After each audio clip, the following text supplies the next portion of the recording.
Hi, this is Derek. I have another Blu-ray DVD update for you for today. Um, this is my update for September 2014. Obviously, the biggest one that I did, or the biggest thing that I got, I did a whole separate video on the Halloween Complete Collector's Set on Blu-ray, which is an awesome set. Did a video on that, fucking 27 minutes long. If you haven't seen that, check that out. I'll post a link or whatever. It's on my channel. You'll find it.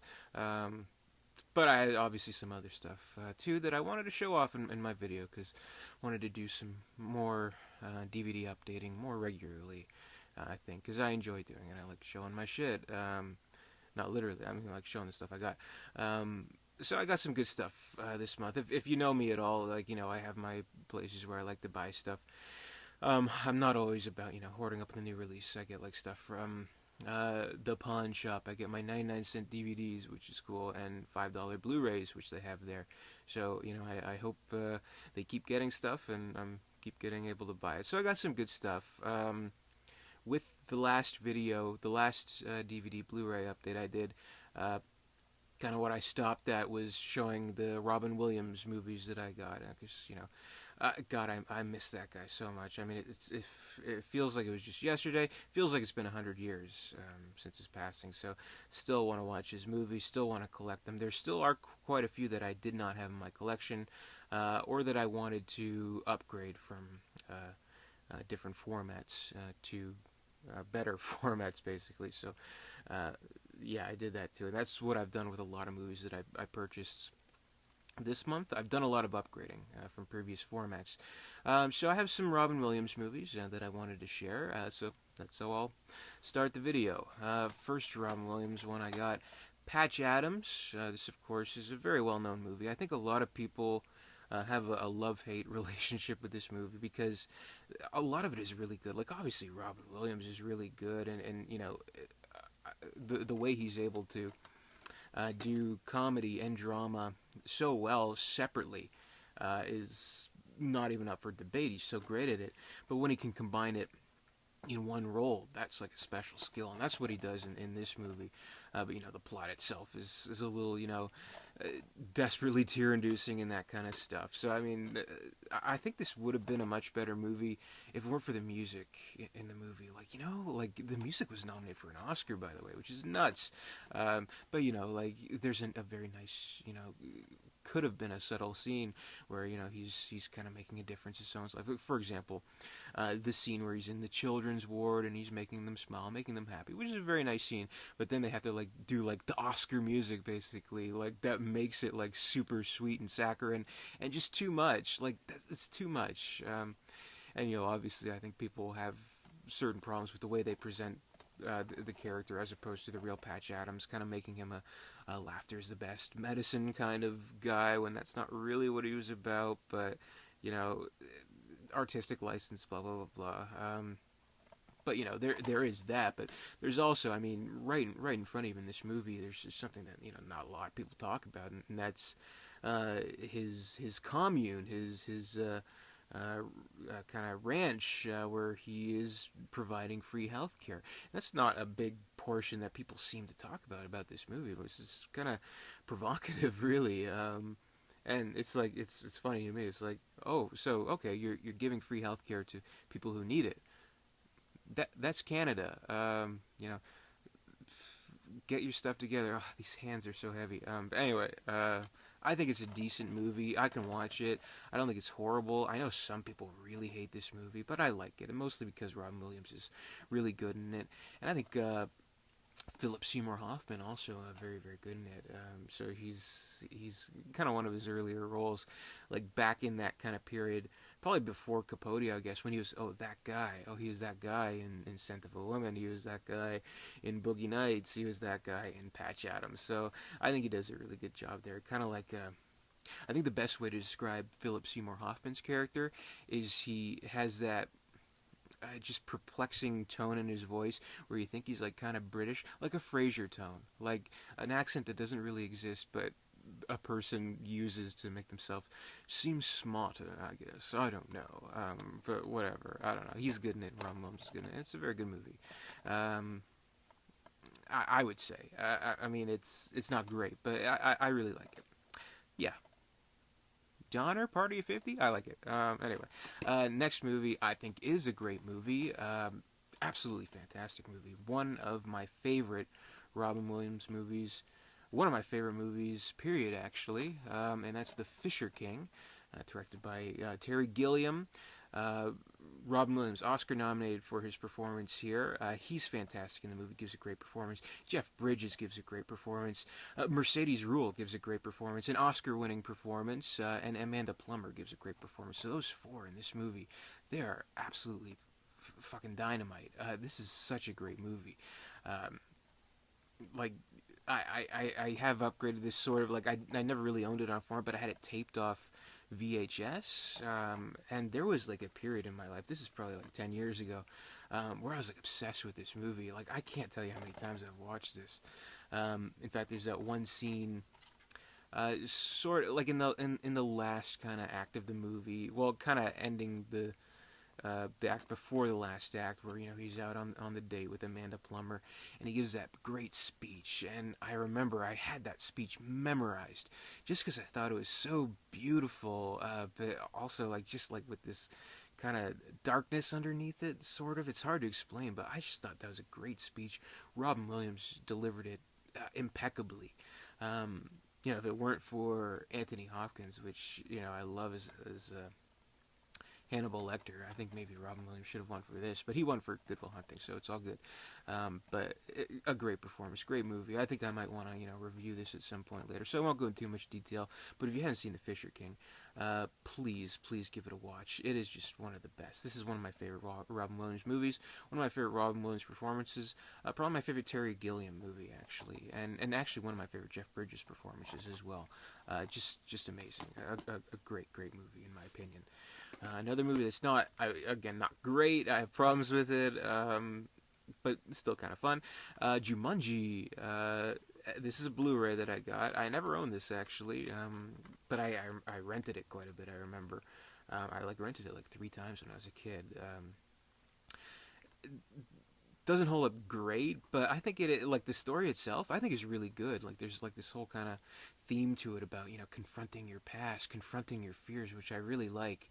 And they kind of put in this whole really interesting idea about this board game that comes to life basically and fucks shit up. And I think it's a very entertaining movie.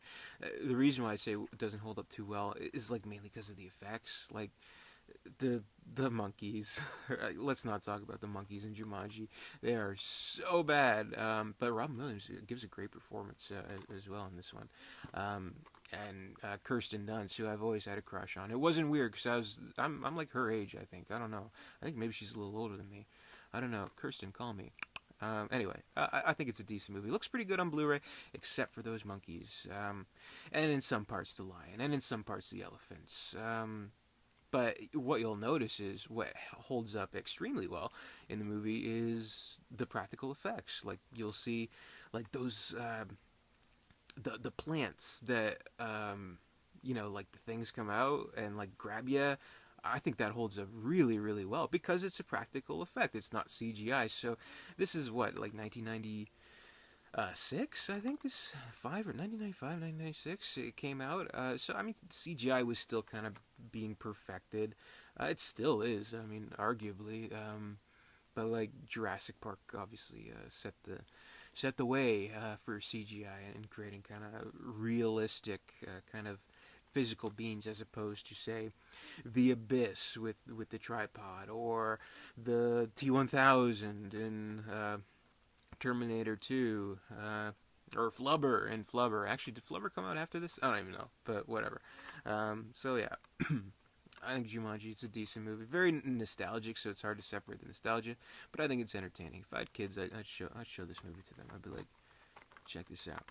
Another nostalgic childhood movie, and one, of course, that I have talked about previously, and one that I'm upgrading from VHS, and that's Hook. Very excited to watch this on Blu-ray. I haven't watched it yet, so I haven't seen the transfer. So I still have the VHS in my memory right now. But this one has a DVD and a Blu-ray, so I two birds, one stone. And yeah, if you want to know more, I have a whole review on Hook. I yammer on for 15 minutes or so about the whole movie. So yeah, it's a good movie. I like it. Also, I think kind of a movie I'd like to show my kids if I ever have them. Anyway, finally, the last Robin Williams movie that I have here, one that I will absolutely not show my theoretical kids, and that's 1 Hour Photo, Mark Romanek's breakthrough film, really. This is just a fantastic movie. I remember when this first came out. This came out in 2002. This was kind of a big Robin Williams year, because this was the year he was taking on really dark roles. You had this. You had 1 Hour Photo, where he plays Cy, the photo guy, the obsessive photo guy. Also, Insomnia, the Christopher Nolan film, where he's playing the killer, who kind of has the cat and mouse kind of game with Al Pacino, which is also an excellent movie, which I already own, so I didn't need to get that. Also, Death to Smoochie, where he plays the children's show host on like the verge of it, not the verge, within an actual nervous breakdown. Where he's like trying to, sabotage his competition. So really a banner Robin Williams year where he's playing these crazy, crazy roles. So, and I remember like I've always been a big Robin Williams fan. So, I remember really watching a lot of interviews, especially during that time. I would always watch like Leno and Conan, Letterman, anything I could, and talk shows and stuff. Because not so much, but I still like to watch Conan or Letterman. Getting off track here. Anyway, like you'd hear the same questions they asked him, because it was just such an interesting year for him. They'd ask him, "What do you think is your best role?" And he said, "I think it's yet to come." So that always stuck with me. But I think this is among his best roles. The second you see him on screen, you're like, okay, this is very different. This is very interesting. Where is he going? What dark places? What dark recesses is he bringing into light with this movie? Absolutely brilliant film. It has flaws, but I think just the unique nature of this type of thriller and the just perfection of Robin Williams' performance really makes it a worthwhile watch. And I'm surprised he wasn't nominated for this, because he's just absolutely fantastic in this movie. So this is definitely something that you need to check out if you're a fan of thrillers or a Robin Williams fan. One of his best roles, absolutely. So that'll do it for the Robin Williams movies. Love you, Robin. We'll miss you. Another actor I'm a big fan of, and there's some DVDs that I'll show you.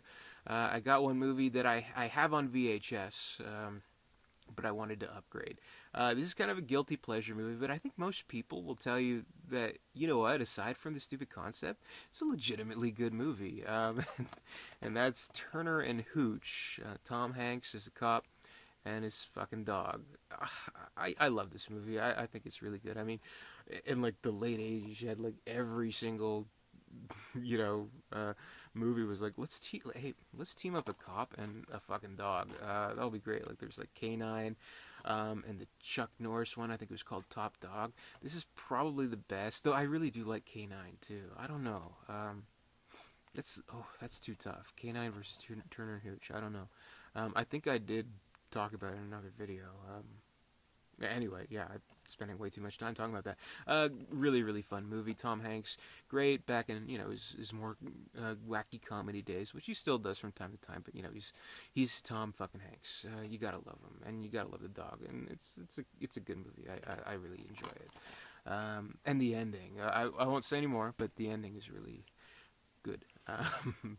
Another movie that, believe it or not, I had on VHS, and I'm like, I gotta upgrade this. I thought about maybe finding a Blu-ray, but I found the DVD for 99 cents, and that's Signs. Yeah, I had this on, let's see, 99 cents here. I had this on VHS. I know, 2002 this movie came out. I don't know why I bought the VHS, but I'm just like, whatever. So pretty stupid of me, but I'll rectify that now. The only thing is, if you'll notice, like something's written on here, and it's not on the plastic. It's on the actual case here, so I can't remove it. I don't even know what it says here. It says Bras? I don't know what the fuck. It's an alien sign. It's an alien message, maybe. I don't know. It was weird that I found it there. So, I can't really argue too much for 99 cents, but now I have this weird alien message on my DVD cover that I can't get rid of. Aliens. So, yeah, there's that. But a very good movie. Probably the last good M. Night Shyamalan movie. Probably. This is his third movie. Yeah. He's the Orson Welles of a new generation, I think. Started at the top and worked his way to the bottom. After Earth. Have you seen it? I haven't. Fuck it. I don't want to see that movie. God, are you kidding me? Anyway, but a very good movie. Mel Gibson, really great in this movie. Joaquin Phoenix, Rory Culkin, all very good in this movie. And the thing is, it's like, okay, yeah, it has the scary stuff and aliens and stuff. But also a human element, like a lot like The Sixth Sense. So, the thing is, if you remove the alien plot from this movie, you'd still have a pretty compelling family drama about this family moving on from a great tragedy. So I think there's a really great character arc that the Mel Gibson character follows, and I think it is kind of a touching movie. So I mean it does really well in all respects. So good on you, M. Night Shyamalan. Be proud of this movie. It's excellent. It really is. And aliens always scare me. I've always had a fixation on being afraid of aliens. So that's me. Another one. I have no idea really what this is, but I was kind of like, you know what? I haven't seen Adrian Brody in a while. What's this guy doing? And I thought, oh yeah, I remember seeing a trailer for this movie where he's like playing this whacked out, intense stoner dude. And this movie's high school, obviously. So I'm like, wow, this could be really cool. Like, obviously, like James Franco in Pineapple Express is hopefully one of those roles. But I know absolutely nothing about this movie, other than, obviously, there's probably, pot brownies in this movie, and lots of pot humor and things like that, and Adrian Brody playing a wacky drug dealer. Hey, look, you can kind of see the picture here. So he has, like, the beanie and the beard, so I don't know. I think that could be kind of cool, actually. It might be funny. But 99 cents, can't really argue. Another one is Project X. Now, I've heard so many differing opinions on this movie. Like, some people were saying, oh yeah, this is one of the best comedies of recent years, really. Other people were saying, this is a fucking piece of shit, don't watch it.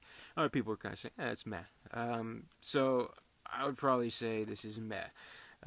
It is a found footage movie, which I think that concept is interesting. Like a found footage of like a teen party, raunchy, goofy sex comedy, basically.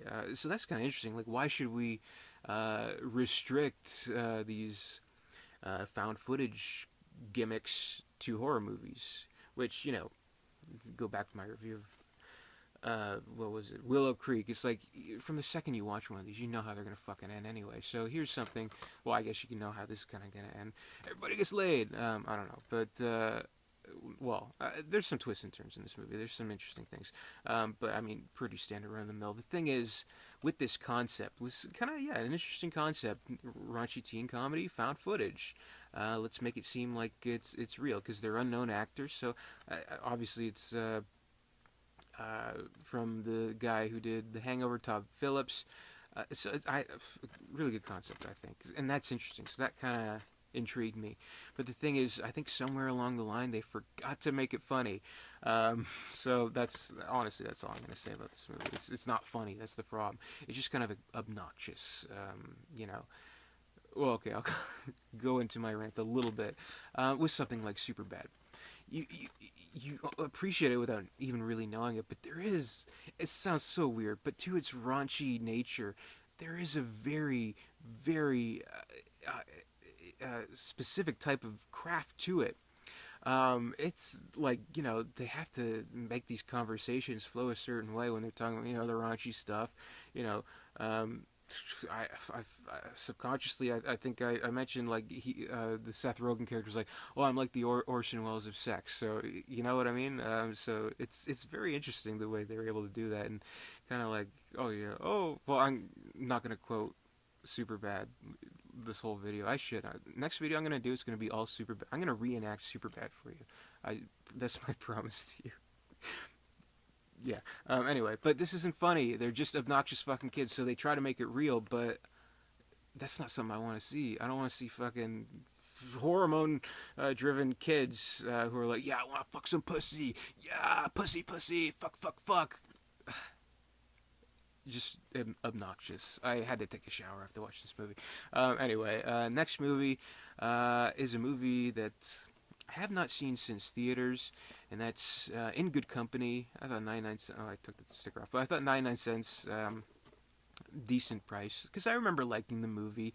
I like Dennis Quaid. I like Scarlett Johansson. I will attest that this is the best movie that Topher Grace is in. His best performance, I would say, for whatever that's worth. I don't remember too much about this movie. I do remember like the general plot of it, and I remember for some reason I remember really specifically that it begins with David Byrne's "House of" or "Glass and Concrete and Stone," which is a great song.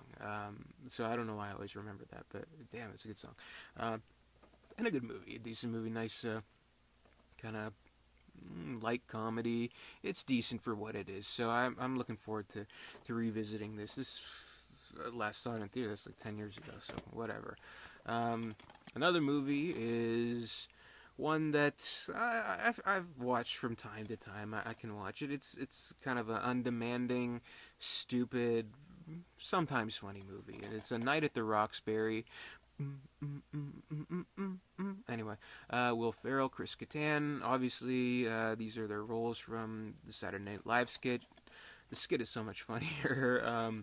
I think there's a rule where if it's over 8 minutes, it stops being funny, which this movie is very much proof of. But it has good moments to it. It has some really funny moments, so you can tell they're having a good time making the movie. They're trying to make it as funny as possible. But the thing is, it's just the material. It's not meant for a movie. It's supposed to be a skit, and that's the thing. Like during like the 90s and kind of early 2000s, like Saturday Night Live was like trying so hard to make movies based on their skits. Wayne's World, obviously a huge success. Coneheads was really good. After that, like what they did, like It's Pat, they did this, they did The Ladies Man, like Superstar. Superstar wasn't bad actually. I kind of like Superstar. Will Ferrell was in that too. Molly Shannon was really good. Anyway, so always hit or miss with Saturday Night Live movies. It turned out that one of my favorite Saturday Night Live movies, aside from Wayne's World, MacGruber, apparently was hated by everybody, but MacGruber is fucking awesome, so fuck you if you don't like MacGruber. Anyway, Night at the Roxbury, not a bad movie. It has its moments, but, it's... If you don't know what to expect when you go into it, I mean, you deserve a bad time if you have one, if that makes any sense. Also... another Will Ferrell movie that I saw for the first time actually on Netflix maybe last year. Everything Must Go. I'm always a big fan of actors who, while normally known for comedy, when they try out dramatic roles, this one probably, I would say honestly, Will Ferrell's best drama role. He is excellent in this movie. Alcoholic who's marriage has ended. He's living on his front lawn, and it's a surprisingly touching movie and very interesting characters in it. And I think Will Ferrell is just fantastic. He needs to do more dramas. I mark my words. He will be nominated for an Oscar one day. Mark my words. Also, another thing that I upgraded, I had the DVD for the longest time of this movie. It was actually one of the very first DVDs I owned. I should show it, but I don't know, show it off, the original DVD, because I thought it was so cool. It it looked like it was in like a brown package that was like tied up with string, and that was Fight Club. And so I got the, the 15th anniversary, I think, yeah. No, 10th anniversary. Whew, not that old. Blu-ray. So I've never seen it on Blu-ray. I bet it looks really good. David Fincher always makes really visually interesting movies, and I remember watching the DVD, which I guess it was released in 1999, possibly 2000. I can't really remember. Especially since it was an early format. I watched it maybe a few months ago because Fight Club. Obviously, this is like an awesome movie. I can watch it all the time. But when I was last watching, I'm like, yeah, you know what? It's kind of just the transfer on this DVD, it doesn't look as good as I remember. I wish it would look better. The audio isn't as good, so I'm really looking forward to watching this movie on Blu-ray again. So obviously it's Fight Club. It's an awesome movie. You don't need me to tell you how awesome Fight Club is. And if you don't know how awesome Fight Club is, I feel very sorry for you. Also, another movie that I had a very nice set of, an incredible set of actually. It was the Briefcase set, and it's Blade Runner. You can get the Blu-ray for fairly cheap these days. This was like $8 or something. Pretty cheap. I got it mainly just so I can see the transfer again. What was I gonna say? I don't even know. But I want to keep that briefcase because the briefcase set is so awesome. And that's all I'll say about Blade Runner, but I may or may not have a review of this coming soon. Also, another upgrade, because this movie came just kind of on the border of the HD wars, where, should I get an HD DVD player or should I get a Blu-ray? I don't know. Always go with the gaming consoles. It's Iron Man, so I had the DVD of this. Obviously, I want to get the Blu-ray. This is one of the few Marvel movies, except for the Incredible Hulk, which, whatever, I did not have on Blu-ray. So this will go very great in my collection. And I do have a review of Iron Man up somewhere on my channel as well. So feel free to take a look at that review. But Iron Man is a fucking awesome movie. Still, I would say, still my favorite of all the Marvel movies. Just can't beat our Robert Downey Jr. He's fucking awesome as Iron Man. Another one I got, this is obviously a more recent release. Godzilla. This is, I think, this like a it's okay.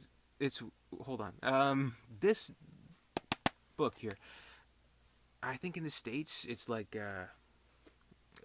Best Buy exclusive, Target exclusive, something like that. This was an HMV exclusive steelbook case, and what's really cool, obviously, you press the button and you hear the Godzilla roar. Alright, let's try that again.